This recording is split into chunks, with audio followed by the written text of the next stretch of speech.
Welcome to Part C. Now on to Sega. Now I won't go into the history of Sega again as I covered that in episode 12. They need to be mentioned again because Sega is and remains the main contributor to the world of arcades. In 1990, Sega had showed they were willing to push the gaming experience even further with G-Lock, a game by the Sega legend Yu Suzuki and his team AM2 division, who had already brought the world Outrun, Afterburner and Space Harrier to name but a few. Actually, the G-Lock game wasn't actually that good, missing the balance of the Afterburner game, but with a 360-degree spinning arcade unit on the deluxe cabinet, it really was something to behold and still draws crowds when people play it to this day. But it would be in 1992 that Yu Suzuki and Sega would revolutionise the world of arcade gaming with its 3D Virtua Series. To achieve this groundbreaking system, Sega went to the leading experts of 3D at the time, General Electric Aerospace, who had built the training simulators for the NASA moon landings, and they asked them for help in creating 3D hardware that could be used in games. Their first attempt was a racing car game. It was initially intended just to be an internal test, but after it became a hit internally in Sega, they decided to make a game out of it, eventually calling it Virtua Racing. The cabinet was phenomenally expensive, but with arcade owners wanting to pull gamers from their home consoles and knowing that to do so would require something extra special, it sold surprisingly well both in the arcades and the home ports that were released. It was also impressive with arcade owners able to hook up to 8 cabinets together so that gamers could have an entire virtual race. Boosted by this success in 1993, Yu Suzuki came out with his next 3D game called Virtua Fighter. This time it was a beat-em-up, making full use of that extra dimension and making an intricate fighting game that quickly became a favourite with the gaming public. A series of sequels would follow with this game, with Virtua Fighter 2 released in 1995, Virtua Fighter 3 in 1996, and Virtua Fighter 4 in 2004.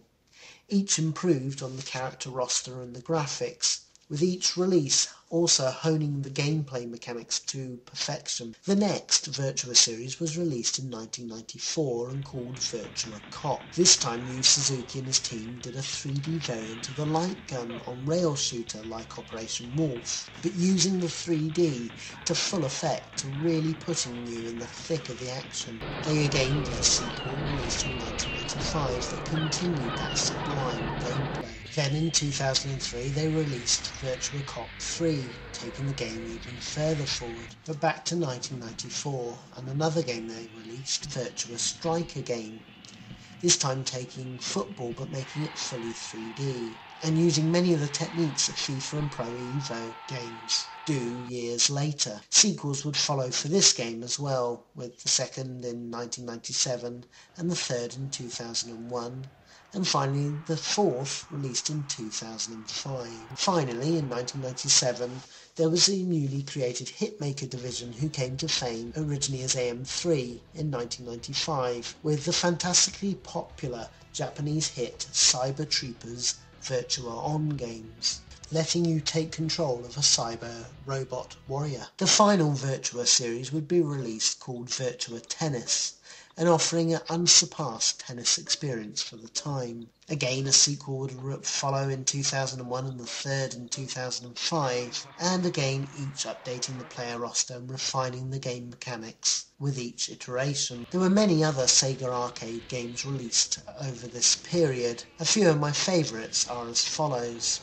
In 1993 there was Alien 3 Gun, an atmospheric blaster based on the films, or more perhaps on the second. Then there was Outrunners, which again retained the cartoon graphics, but this time giving you a range of vehicles. Finally, in 1993 there was the Star Wars arcade game, which took the on-rails X-Wing action of the Atari original, but updated it for the new decade. In 1994, AM2 and Yu Suzuki did it again, with Daytona, taking all they had learned from the Virtua Racing game, but updating the graphics. this time doing NASCAR. Then in 1995 the hugely popular Sega Rally was released, which for many is their favourite game racer of all time. Then in 1997 Sega did it again with the Star Wars Trilogy, this time not only letting you fly the X-Wing, but also fly land speeders over Hoth and fight Darth Vader himself in a one-to-one saber fight. Another great classic release in 1997 was the on-rail shooter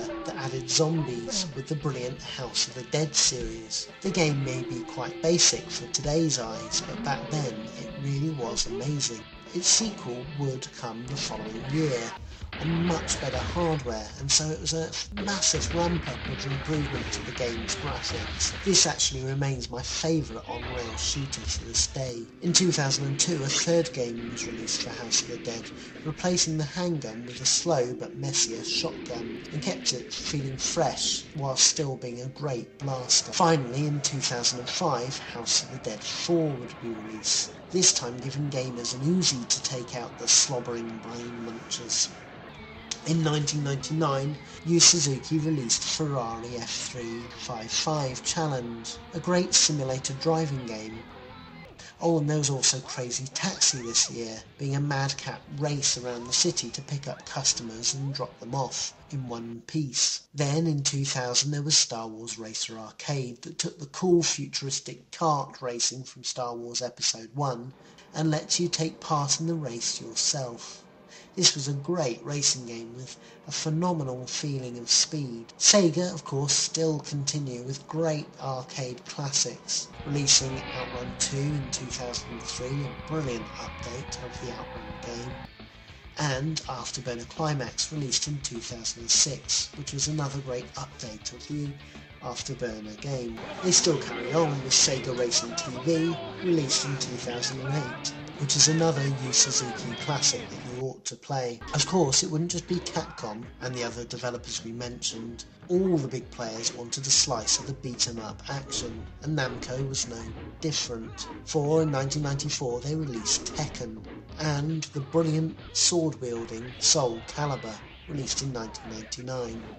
All taking the 3D fighting of Virtua Fighter, but making it their own.